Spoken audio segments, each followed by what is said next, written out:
Hi, thanks for joining me. My name is Jody Whipple. I'm the nutritionist on the advisory board for the FIT program. And today we are going to talk about an issue that some people struggle with, which is swapping. And what I mean by that is swapping foods that are healthy for foods that maybe aren't so healthy. Today we're going to talk about trying to get more fruits and vegetables in your diet. We're going to talk about getting healthier fats. We're going to talk about snacks, beverages, as well as some breakfast options. So if we start here and we look at this array of foods, we see that there are some chocolate-covered peanuts. Peanuts arguably can be considered healthy when they're covered in chocolate and a coating that has ingredients that we can't pronounce. There are probably some better options. For example, just a piece of fruit.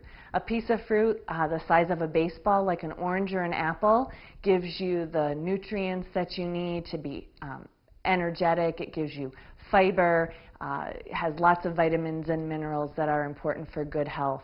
Berries are another terrific option. A whole cup of berries is considered a serving that would give you antioxidants, phytochemicals, fiber, and most of all flavor, because we're not going to eat food if it doesn't taste good, are we? Another option would be carrots. The brighter the color of your fruits and vegetables, the better. Carrots are going to give you the crunch that you're looking for a snack. When you feel like you have the munchies, it's going to give you the vitamin A and the beta-carotene that's so good for our heart and for our eyes. And you're not going to be getting all the extra calories and all the extra processing that comes with foods from a bag or a can, for example. And then finally, nuts.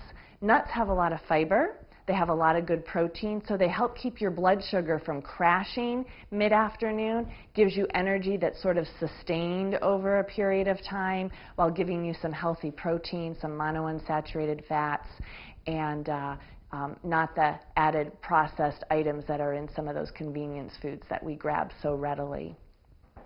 Let's talk a little bit about healthy fats.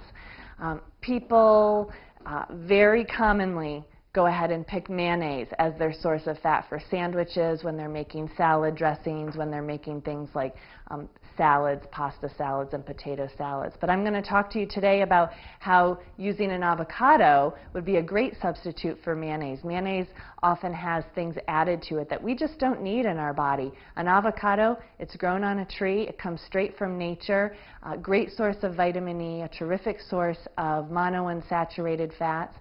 Another option, rather than something like mayonnaise, would be olive oil. A teaspoon or two drizzled on a salad, even dipping whole grain bread or using it in place of mayonnaise on a sandwich would be a couple ways that you could use olive oil. You could also mix olive oil with some flavorful vinegars, and there are delicious flavorful vinegars on the market. Raspberry, balsamic vinegar is very tart. It gives a lot of flavor without a lot of extra calories. It's not going to weigh you down. Moving on to snack options. Again, it's easy to be reeled in by the colors of preservatives, by the colors of processing, picking chips, picking Doritos that have all the ingredients on them that we can't pronounce, right? We know about those. Something like popcorn, it's a whole grain, it's one ingredient.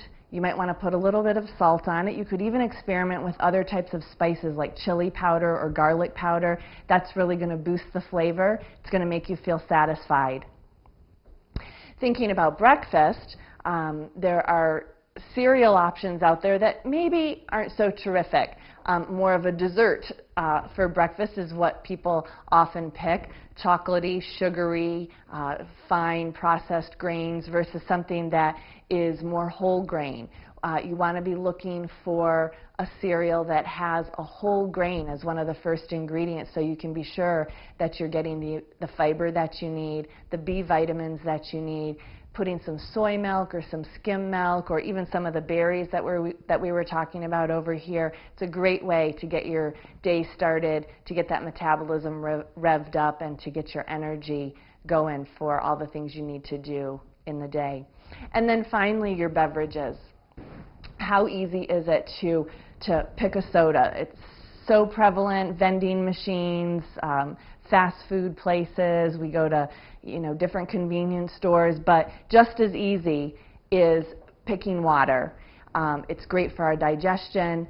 It helps our skin. It's great for our energy level. It helps with the absorption of all the nutrients that we want to get into our body, keeps us hydrated, keeps us feeling fresh. That midday lull in concentration and irritability might just be because of dehydration. It's amazing how being dehydrated and being hungry can mimic each other.